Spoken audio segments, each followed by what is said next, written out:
Brilliant. Thank you, Joanna. You've really set up the young people to be ready for this session. My name's Will Gardner. I'm the CEO of Childnet International. We're part of the UK Safer Internet Centre. And we have taken young people to the IGF in different parts of the world from the UK, as we think it's important that young people have that voice in talking about what we're talking about here, really the future of the internet. We have 6 young people here today who are connected with the Diana Awards, and we've just met just an hour ago. We've talked about a few of the different issues that have come out of this session around anonymity, around digital skills and education, and cyberbullying, online friendship, and so on. So we're going to use this session really to help the young people cover some of those things. So I'll stop talking. Perhaps if I can ask each of you just to introduce yourself and who you are to the audience. I'm Neha Patel. I'm 17 and I'm a Diana Award holder. Yeah, did you hear? Maybe get closer to the microphone. I'm Neha Patel. I'm 17 years old and I'm a Diana Award holder. I'm JJ Hine, a KPMG apprentice and a Diana Award holder. I'm Tegan and I'm 14 in year 10. My name is Mariam Chowdhury. I am currently 18 years old, a Diana Award holder, and right now being an activist. My name is Samuel Bell. I'm 16, I'm in year 12, and I am a Diana Award holder. My name's Lydia Greatrix and I'm 17, and I'm an anti-bullying ambassador and Diana Award holder, and Sam is as well.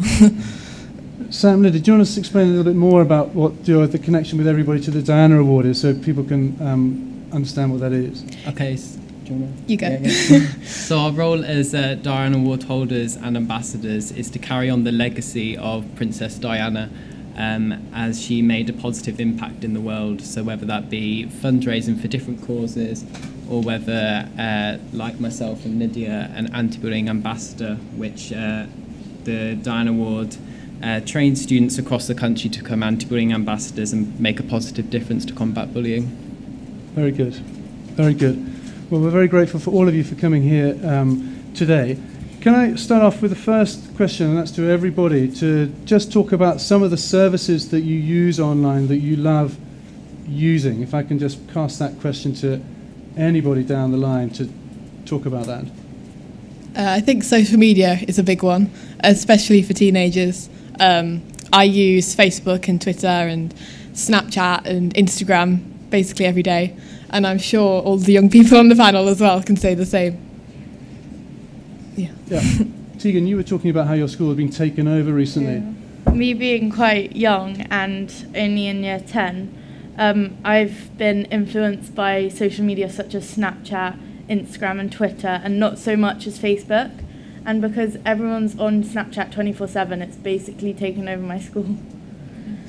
Snapchat's taken over her school. Isn't that interesting? Now, we discussed 3 main topic areas, and Mariam and Tegan, when in the group that we were discussing, we were talking about anonymity online, about services which people use where they're anonymous. You don't know the names of people talking. And one of the questions we spoke about is, why may a young person want to be anonymous online? Well, growing up, being a teenager, is the most sensitive time of your life. And growing that, you question yourself and you're vulnerable and you go through all these feelings. Myself, as a teenager, and for someone that's witnessed a lot of people going through a lot of hardships, being anonymous online, it kind of is the best experience because you have your privacy, but you also get to explore yourself. So for myself, I had a friend who was exploring his sexuality, and the problem allied was that we came from a very conservative culture and a very we shared the same religious beliefs. So for him to come out and say these kind of things, probably he would have not got the best press and not got the best advice from a lot of people. So he took himself to Tumblr, which meant that he could be anonymous, he could confide in people, he could have conversations, he could explore himself, and it was the best way for him to grow as a person, by being anonymous. So the anonymity gave him a safe place to talk about things which he felt he couldn't talk about in amongst his sort of community, if you like. Yeah, it was like a safety net for him, and it was a way for him to be empowered Yeah. You know, even by being vulnerable, he was able to be empowered because he had that. He was anonymous and he was safe. Yeah. Tegan, what about your thoughts on that question? Also, or do you think that young people or other people behave differently online when they're anonymous as opposed to when they're not? Yeah, because I was saying how there's an app called Ask FM, which isn't used as much as it was back then, but it's basically where you get to post a question to someone, but it's an anonymous question, so they don't know who it's come from. And people would use it from asking the silliest questions to the most deepest, like, personal questions. And that's what we were saying. We were saying it's quite blurry what the line between banter and bullying is. So, yeah. I think that can be challenging, but some people feel more confident online in the anonymous environment was something that you had mentioned. Yeah. What about the sort of level of restrictions that they feel? How do people in general act in anonymous services online? What is your feeling on that? So the analogy that we were talking about is like, for example, if you're in a classroom and the teacher is there will be like 3 or 4 kids that are disruptive, right? But as soon as the teacher walks out of that classroom, the whole class is disruptive. It's because it accesses the people that are normally not misbehaved, but it allows them, gives them that platform, gives them that confidence to be misbehaved. Now that's the exact same principle being online. When your name is there, you're accountable for your actions. But as soon as you're anonymous, there's no risks. You can say whatever you want. It's like the Wild West. It's lawless. So you can just do whatever you want, say what you want, and not be accountable for your actions. and people feel more confident to say something online if it's anonymous than they would say to your face. So do you sense that people feel there are no restrictions online in relation to their behaviour? I mean, yeah, I guess there is no restrictions, because if you're anonymous, you can't really be accountable for what you're doing. You have that, that confidence to do what you want, say what you want, and like we said, there's an undefined blurred line between banter and bullying. Some of the ways that people respond to this, there are some safety tools available, and in the session before, I heard you speak about your feelings around reporting. Using reporting tools to social media providers, for example, or the blocking tools available. Do you want to share with the people here what you were talking about in relation to that? When we were discussing it, we realised one thing is that when me and Tegan were talking about it, we said that we would block someone if they were bullying us, if they were saying something nasty. But that shouldn't be the case. We should be reporting it. We should be making a big thing about the fact that someone could be hurtful, someone could be mean. So we were saying that these systems are in place, are efficient. Like, yes, it's really easy to report someone, but they're not effective, essentially. And that's why it's not being done. There's not harsh enough sanctions that are being taken on people that can make, hurtful comments and are mean on society. And that's why we just think it as a norm. And that's why we don't take action on it. And we just merely just do what the easiest case is and block someone. That's, that's quite illuminating, really. I mean, from our perspective, we always want to be encouraging young people to report, but what you're saying is they're a feeling that it's not effective, therefore that's a disincentive for young people to use the safety tools that are available to them. Is that the case? Yeah, I personally think that is the case, because there's not harsh enough sanctions that are taken, so we don't think much of it. We just think it's a norm. There will be, if you're on the internet, there will be people that are rude, so we just kind of brush it off and we just carry on with what we do on the internet. Because the minister just before was talking about digital resilience, and I'm not sure whether that's within the scope of what she was talking about. Just toughen up and ignore stuff that is happening online. I wonder if it's more about maybe taking action, but it seems like young people are developing their own strategies in relation to some of the issues that they see online. Would you say that's true? Yeah, very much so. Yeah. What sort of strategies are they that the young people, how they respond to things that they see online? If they don't report it, what actions do they take? So, for example, YouTubers have a very cool stance. Basically, like YouTubers, they make videos and they have a fan base and they have people that support them. And 90% of people will support them and say good comments on their videos, but there'll be like a 10% which will say bad things about them. but we were saying that the YouTubers will always bounce off the good because they know that there's people there to support them. As much hate as they're getting, they'd just carry on. That's really interesting. And also you mentioned, I can't remember who it was, talking about celebrities and the way they respond to that, and what young people are learning from that. Yeah, because more and more celebrities now, when they do receive hate comments with the masses of, like, they get like hundreds and thousands of comments on their photos and stuff like that, they sometimes do call out people. And that way they're showing us and the rest of the youth that, you know, it's not okay to do these things. Like, as much as they can ignore it, the fact that they're pointing something out is wrong, that we realize that these things can't be said. And, you know. Good. Interesting. Very good. Now, the other topic of conversation was around cyberbullying, well, online friendship, really. And Lydia and Sam, you were discussing that.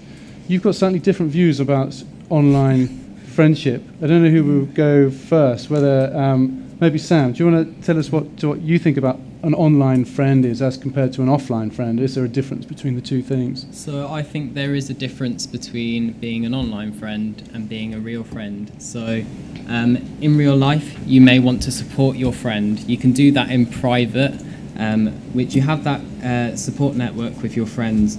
Online, when you're supporting someone, say for Twitter, for example, if you wanted to support your friend online, that isn't just supporting that one person. You are spreading that whole message out to your own followers as well. And I think that's a really important issue that we need to talk about, because we do use the internet and social media as a support mechanism, but being a friend online may be different to being a friend offline in terms of that support network. Yeah. Lydia. Yeah. Sam made a really, really good point. But I came up with a different kind of idea that online and offline friends are kind of the same, because you have this kind of the same standards. So you look out for one another, as in you would look out for one another offline. So if someone's feeling sad, if like your friend is feeling sad, you would look out for them. Same thing goes for online. If someone maybe posts like a negative tweet, you'd say, "What's up? Is everything okay?" Also, you would report suspicious activity online and offline. And you would also, in both offline and online, have like a healthy relationship. So you have like half and half. So you don't kind of go to someone, like pour out your whole life story, and then you don't actually help them yourself as well. So it's kind of a healthy relationship where it's half and half. You're both as good as each other, and that's really important in both an online and an offline relationship. Because I have a friend who always comes to me on Twitter DMs, and she always like cries out her life story loads. And it's lovely that she thinks that I can help her, but there's also a kind of thing where she doesn't like help me as much as I help her. So I think that's a really important point to raise, that both online and offline, you have to have that healthy balance, and you have to help each other. So yeah, hopefully that makes sense. Is there, in terms of the online friendship, pressure on you to respond to contacts that you get? Yeah, definitely, because I think you'll all relate to this, that you have read receipts or read receipts, don't know how you pronounce it. And that means that the person who you're messaging can see when you've read it. And it's especially on Snapchat, and I think Twitter DMs have introduced it as well. So that means, so when I've read my friend's message, she can see when I've read it. And that puts a little bit of pressure on me to reply. And I'm like, oh my goodness, is she going to hate me? I haven't replied. So yeah, there's definitely a pressure, and there shouldn't be a pressure at all, but there is, and it's kind of sad. Yeah. Yeah, I think it's really interesting seeing how the technology works within the dynamics of friendships, the pressures that it can apply in relation to that. I think it's very, very interesting. Looking at the other questions that you looked at, you discussed around the reporting tools on social media. So you've heard from Tegan and Mariam talking about how they're not effective, and perhaps the feeling that these are non-restrictive, there are no restrictions in this area, is a line being crossed that you need to report. And you have a slightly different opinion on that. Yeah, I absolutely love reporting. I think it's I think it is so effective, but it depends on the social media site. So particularly Facebook, I think their way of reporting is so effective. And I especially love how when you've reported it anonymously, you'll get a reply back from Facebook in about 24, 48 hours time saying what they've done. And that is so important, because I think something that puts young people off reporting is that they won't know the impact of that report, and they'll think, oh, it just goes off to a computer. So, yeah, knowing the impact of your report can really encourage young people to report stuff. And that, I think, is something that Twitter is kind of missing out on a little bit. And I find when I report stuff on Twitter, I never hear anything back. And I think if they could just introduce that on Twitter, that could really get them ahead of the game, and they could really catch up with Facebook. Yeah. I think it's a really important point. It seems to be about transparency, so you can have confidence in the reporting system that you know something is happening. It happens at the other end. Sam, you had something you wanted to talk about in relation to freedom of speech. Yes. So a recent study found that 1 in 3 12 to 15-year-olds have seen hate speech online. And I think there's a fine difference between hate speech and freedom of speech. So if we look up to celebrities nowadays, they're tweeting constantly about their opinions on everyday life, their opinions on modern society. And these young people are looking up to these celebrities as role models. And there's a fine difference between freedom of speech and hate speech. And because you're putting it out on Twitter, you don't know how that freedom of speech is going to affect a certain person. It could come as offensive to a particular group or a particular community. And I think young people need to be aware that there is a fine difference between freedom of speech and hate speech. Do you think, I saw that study, that's an Ofcom study that came out yesterday looking at 12 to 15-year-olds. We did a study back in February, which is an older age group, looking at 13 to 18-year-olds, and in fact it was 83% said they had seen online hate, and that was sort of classified as something mean, offensive or threatening to somebody or a group on the basis of certain characteristics about their race, religion, sexual orientation, disability, special educational needs. So there's an experience that young people are facing. Do you think that seeing that deters young people from engaging in that social media environment? In other words, does the freedom of speech of others impact on the freedom of speech of some? So I think because Twitter's such a big platform, you have so many users, and some people may feel pressure to join in with negative behaviour. Some people think that Twitter, you're tweeting about an opinion or a view, and this opinion or view, there's such a wide audience that it's reaching out to. It could offend races, many different groups. It could offend so many people, and I don't think it's right that Twitter and Facebook should not be used as a platform for hate speech. It should be used as a platform for sharing information, for sharing views, not hate speech. Very good. Very good. Now, JJ and Naha, you were talking about digital education and skills, and you had your different perspectives from the difference of education experience that you've had. Now, do you want to talk about sort of online safety education that you had while you were at school?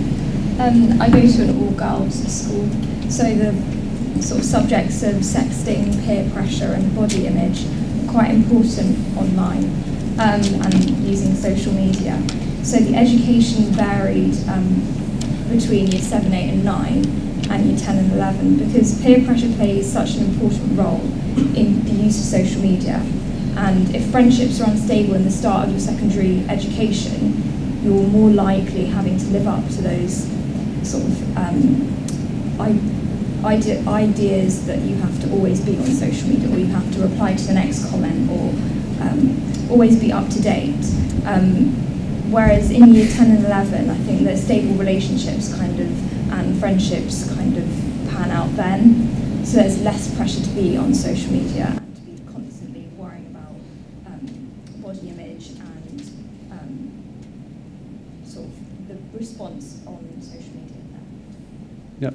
That's, I think that's really, so year 7, 8, and 9, kind of the beginning of secondary transitional, say, sort of going on with that, but after year 10, 11, it's all set up, the peer pressure battle is over, you're set, if you like. That's the kind of the way you look at it. What about younger than year 7, so looking at primary school age? Did you have an experience of sort of digital skill education, digital safety education? I think in year 5 and 6 there was the basic understanding of what could happen when you go online and what things that you need to be aware of in terms of sort of searching and Google and that kind of level, but it didn't really come into play, the social media element, until you entered secondary school. But I think that's because when I was in year 5 and 6, social media wasn't a vital part of kind of our extra leisure time, whereas nowadays I think a lot of young children are taking social media, kind of going on social media at a younger age. So that's where education needs to come in at a younger age. Interesting. JJ, your experience was different. Yes, so I went to just a normal state comprehensive school. We'd have the odd PSHE lesson, we'd have the odd assembly about it, but there was no strict discipline about anything to do with online safety, or you have the basics, but there was nothing extensive as you experienced in all girls school. I think that's maybe the founding of teachers or the hierarchy of the school rather than the overall policy, like overall, yeah. Okay, so you had a sort of lesser experience in PSHE and such like. You've both got younger siblings, and you have taken also a different approach in how you are looking after your younger siblings in terms of their social media. JJ, do you want to talk about that? So I have a 14-year-old brother, so he loves his social media, and he's an old 14, if you put it that way. He's a very so he loves his Instagram and his Snapchat. And I think you can really see a generational change. When I was 11 years old when I got Facebook. Should be 13, but I was 11 years old. And so I got Facebook when I sort of started secondary school. A generational change. 4 years later, my brother hasn't got Facebook, and he has Instagram and Snapchat as his main mediums of communication. So I think you can really see how it's constantly changing social media.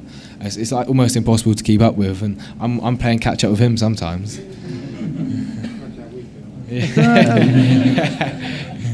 I think that's really interesting to see a generational change in 4 years. In 4 years, the experience is very different. No, your experience is slightly different with your younger sister. Is that right? Yeah. My younger sister, she's only 12, but she's an innocent 12. She's a very immature 12, but she does have social kind of Snapchat and Instagram, and I think she isn't kind of aware of privacy settings and the extent to which you've got to be implementing them to make sure it's not seen online by people that you don't want to be seeing it. So in that aspect, I've kind of taken a bit of a responsibility to ensure that she's got that in place. But I think everyone who has got kind of older and younger siblings, that's a relationship that they need to build up, because sometimes schools aren't there to be there to do that and help you through that, and sometimes your parents are just a bit too detached from it. So I think it's good to have kind of friendships and siblings to help you through that. Yes. Could I just ask a quick question, please? Wouldn't you have thought that it depends on which platform is the first that you've been exposed to, that you can kind of get hooked on, rather than, because at that age I don't think any child would compare which is better or more sexy or more advanced or more friendly. So what question? It depends. The difference between Facebook and Instagram, for example, could that be possibly rational exposure? I think it's what your friends have. It's almost like a trend sort of thing. So a lot of people leaving my primary school, they go off to different secondary schools. Our medium of staying in contact was Facebook, and my brother sort of going into secondary school, his friendship group, his sort of year group chose Instagram almost, and that's what they use as their medium to communicate. If you're thinking about the key skills that children and young people need to have during the educational system, what are the things which stick out for you? What do you think the young people need to? I mean, you've already spoken about the privacy settings, kind of very covering that area. Is there something else that you would pick up? Deja, you talked about mental health issues. So when I saw the topic of education, what really stood out to me was mental health. I think we live as young people, there's always a pressure of almost perfection. You've got pictures on Instagram of they're being filtered, they're being edited, they're being changed all the time.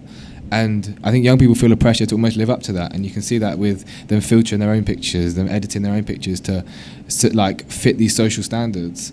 And people, it's just pressure. And on your mental health, if you see all your friends portraying all the positive parts of their life on social media, and you're there, and you have to deal with your negative sides and the bits about you that you need to improve on you don't like, you're naturally going to have negative feelings. I think young people need that critical thinking about yourself and your self-image, that everyone's got their insecurities, although they won't show them on social media, and very rarely do people show them on social media.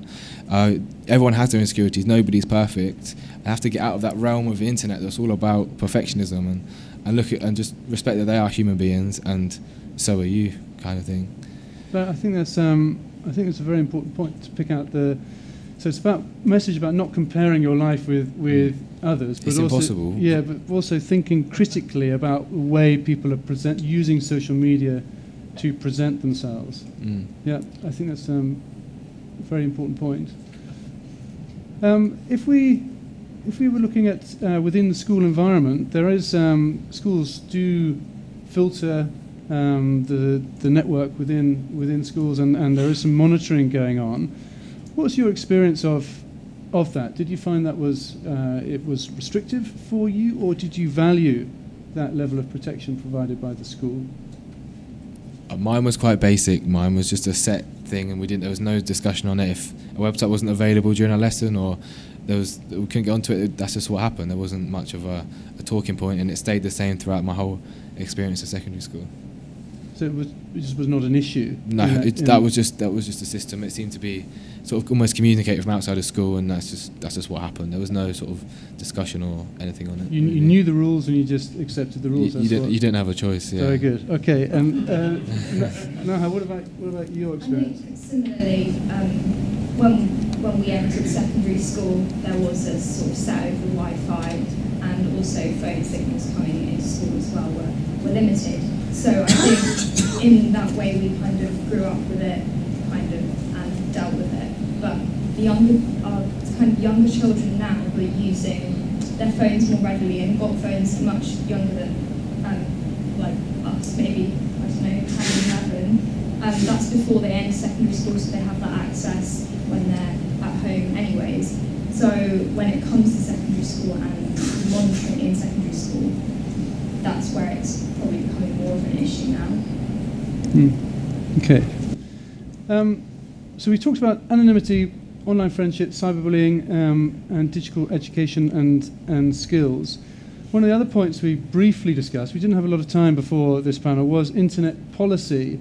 And any thoughts that people have here, knowing there's an awful lot of policymakers in the audience, any particular issues that you wanted to raise even as a question to the floor, or just to make statements around? This has not been rehearsed. We're just kind of throwing that one down the panel.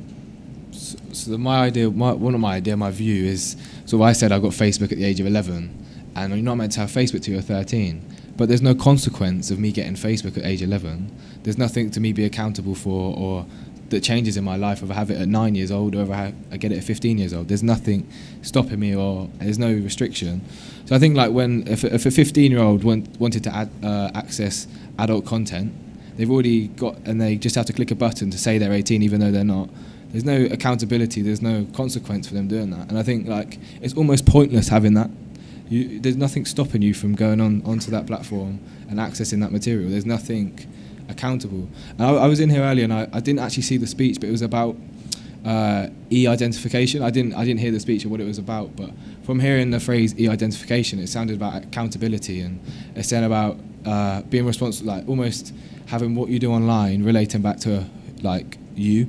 And I feel like that's quite a powerful thing, because people would think a lot more about what they're doing, and there'll be a lot more control over who can access the materials, and stopping young people accessing things that they shouldn't.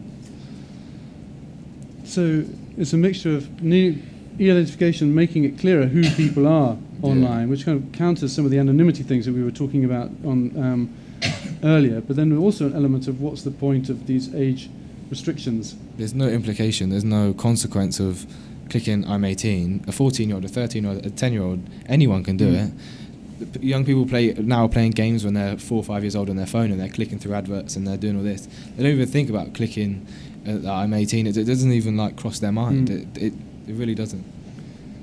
Question? Yes. For the panel, I'm a stupid old dickhead. I was one of 8 million people that gave my details to an American website on advisement from our UK national broadband provider. How many of you are stupid enough to put your actual date of birth to get an email off an American website? Oh, I'm guilty of that. Like a lot. Actually, my mum actually shouted at me last week about that. A few years ago, so when I first started out on Facebook, just like JJ, I was a rebel, and I joined Facebook at the age of 11 because it was a cool trend. And I joined this website for competition where you get like 100 DVDs of this show I loved, and I was like, that's such a good idea, I can totally win it at the age of 11. And I gave out my email address and my mum's phone number, because at that point I didn't have a phone. And then when you get that harassment and stuff like that, I kind of learnt my lesson after that. So you give someone else's, that's fine. Yeah. So I mean, it happens to the best of us, you know. Very good. Okay, we've got a few minutes for some questions. All right, Roger, go first, and then we'll come over here. Is there a mic? Just speak loudly, and I'll repeat it if I can hear it. Oh, there is a microphone coming. Over here, it's.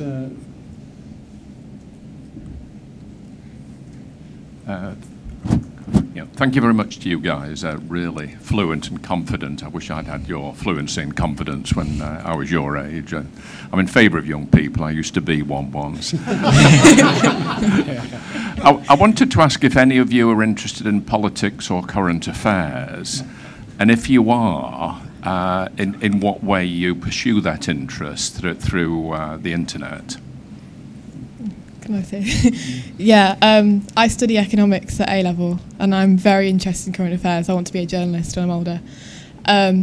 So when I go on Twitter and I see something, especially on the EU referendum earlier in the year, I was very vocal about that on Twitter and internet, and it really gave me a voice, because I wouldn't normally talk about a lot of politics and that kind of thing. I thought it was like a very touchy subject. So Twitter made me have a voice about the EU referendum, and it made me form my own opinions. I don't know if Twitter is biased or anything, but I definitely found that Twitter was so helpful in just learning about current affairs and learning about different sides of the argument. And also with just the BBC News and general news sites, it was very interesting, yeah. And can I also say that social media and internet, for us youth, it's the only way that we can express our opinions on current affairs and politics. 16-year-olds like myself and 17-year-olds, we don't have the opportunity to vote yet. And this was expressed in the Youth Parliament, as I saw on social media recently, that 16-year-olds and 17-year-olds, they make up such a vast majority of our population that outcomes of results may be completely different with 16 and 17-year-olds. So I think it's important that social media gives us 16 and 17-year-olds a voice in politics and current affairs as well. Mm-hmm. Even if we don't get the vote. Yeah. It's still important to show the opinions and ideas of under 18s, even if they don't get the vote, because it can still sway kind of opinion, like general opinion. And it's really important. It's really easy to just kind of ignore young people and think, oh, they don't know anything about politics. They've only been on this earth for 17 years or 18 years. They don't know anything. But like to us, that's really condescending. So yeah, it's so important, as Sam said, just to like give young people that voice and ask for their opinions and respect their opinions, as you would with anyone of any age. Okay. Yeah. So also, can I add something? Yeah, so I'm currently a gap year student. However, I've got my place next year to study international relations. at SOAS University, so politics is kind of my thing. And the reason I purely love social media is I was a part of youth council in my area, youth parliament, but I was never given that voice where I could challenge MPs, you know, or challenge someone, or just say, look, you're doing something wrong, you're abusing us, and clearly say that. But social media platforms allowed us to have that voice and allowed other people to show their support by liking or retweeting and stuff like that. So it was like, we can all sit behind a computer screen and stuff like that at home, but the fact that we can retweet it and we can show our like solidarity and our unity together through a social platform showed that the youth did have a voice and that we were powerful and we were going to make a difference. That's a pretty comprehensive answer to your question, Roger. I think, are we talking about giving yourself a voice, but also as an important source of current affairs, that social media is where you turn to for information? Definitely. Yeah, definitely. Okay, yes, question here. So my question followed on from that one. So there's a microphone just coming. Excellent. No. So my question followed on from that one, which was, to what extent do you, having these discussions, have you thought about building these platforms in the future, or are any of your friends thinking about going into build? Anybody respond to that end? I'm not so sure on that one. Okay, I think that's your answer. Adam, yep. Yeah, there's been some really good sessions today, but I've got to say this is the most interesting of them all, so well done, guys. I've got a question regarding reporting to platforms. So, Mariam, I think you said that it's a bit of a problem. We heard that Facebook may be better, Twitter not so good. Do you think the problem is with the individual platforms themselves, or is there some problem where it's confusing to you to know how to report? And the reason I ask that is that in some policy discussions, people are talking about, well, maybe we need to have one system of reporting across all platforms. I don't know if that's useful or whether the problems you face are more specific to individual platforms. I think because with me, I'm not such an avid Facebook user, so I wasn't aware of the way you report on Facebook. But as someone that currently uses a lot of Instagram and Snapchat, for me reporting for them is really effective. It's really easy. You just click a few buttons, but it's not effective because unlike Facebook, you're not told what's happening. You don't feel like the fact that you've reported, the fact that there's going to be a change is not there.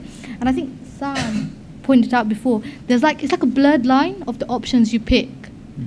So you don't know if it's harassment, it's hate comments, what is this, you have to choose, and that in itself is not confined, and you don't understand completely on how to report and what the issue is, and if your actual reporting is going to make a difference. Because if it's not making a difference, and if you're not told it's making a difference, then what is the point of reporting? Can I just add that there are so many different policies that these individual social medias have. So these policies, one policy may class what someone has posted as not being discriminative or not being offensive, where one policy may count it as being offensive.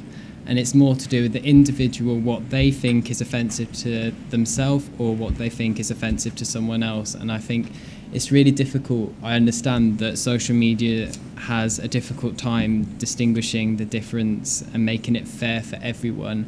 They have that freedom of speech, like was going on earlier, and the hate speech. There's a fine difference. Okay, we've got some more questions. There's one here and one there. Can you take this one here? Yep. Hi, my name's Nick. I work at the Department for Culture, Media and Sport, part of the UK government. First of all, a massive thank you to yourself, Will, and the panel here for speaking today. And also sort of to the organisers of this event for getting you in. Last year we didn't really have any young people at this UK-IGF, and it was noted. And so it's really brilliant that we've been able to get you here today. And yeah, I sort of agree with the previous comments. It's been a really interesting session. A couple of questions, very briefly. So is it JJ? Yeah. Yeah. So you mentioned that you signed up for Facebook when you were 11, and you're normally meant to be 13. That's quite normal, I think. On reflection, do you think that being 11 as opposed to 13 had a particularly positive or negative effect on your sort of on on your sort of growing up and all of that. And then the second point is to the lady there. Sorry, what's your Neha? You said that you felt you couldn't talk to your parents about sort of certain aspects of sort of your sort of online activity. I think whether it's sort of what to do around sort of Instagram, all that kind of stuff. So my question on that to the panel is, are there any things in terms of support or education that you think parents would really benefit significantly from, that either sort of the community, the internet community, or governments could do to assist? So, okay, JJ, do you want to go first? Yes, with regards to your question, I think it kept me in the social crowd sort of thing. So everyone was going their separate ways. Everyone was a lot of my school sort of split. So half the people went to one school and I went to another one. So it kept me in the social crowd and kept me communicated. I was 11 years old, so there's a limited amount you can socially organise without your parents' input. But it kept me in communication. You could just have the innocent conversations you do as an 11-year-old kind of thing. I think if what everyone else was doing, I think I'd have felt left out almost if I didn't do it. I don't think I think it's only had a positive impact on me socially. I didn't really think much of it. I guess everyone did it, so you couldn't really see the difference if you didn't, kind of thing. I think, it was just a social norm that I went along with.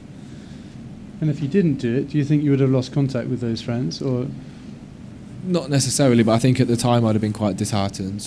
I've gone from when I was 5 years old to 11-year-old, seeing these people every day. I don't know whether it was almost comforting. I don't know, but just knowing that these people are still there and they've still got an identity in my life. I don't really know. I never really thought of it that way. Are there any views across the panel on that particular point? The 13 or whether you started at 11, did that have, looking back now, do you think, I wish I'd waited till I was 13, or do you have any views on that? Yeah. You go first. So just like JJ, I made Facebook when I was 11 because, how else would I be cool?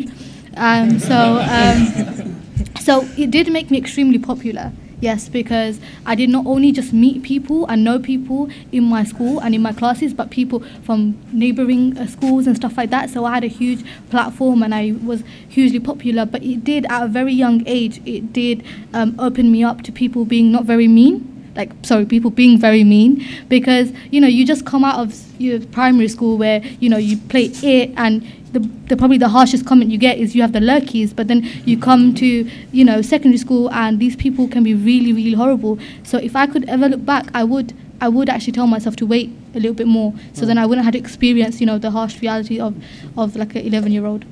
And that resonates with what you were saying, Neha, about the year 7, 8, 9, where the friendships are so transitional.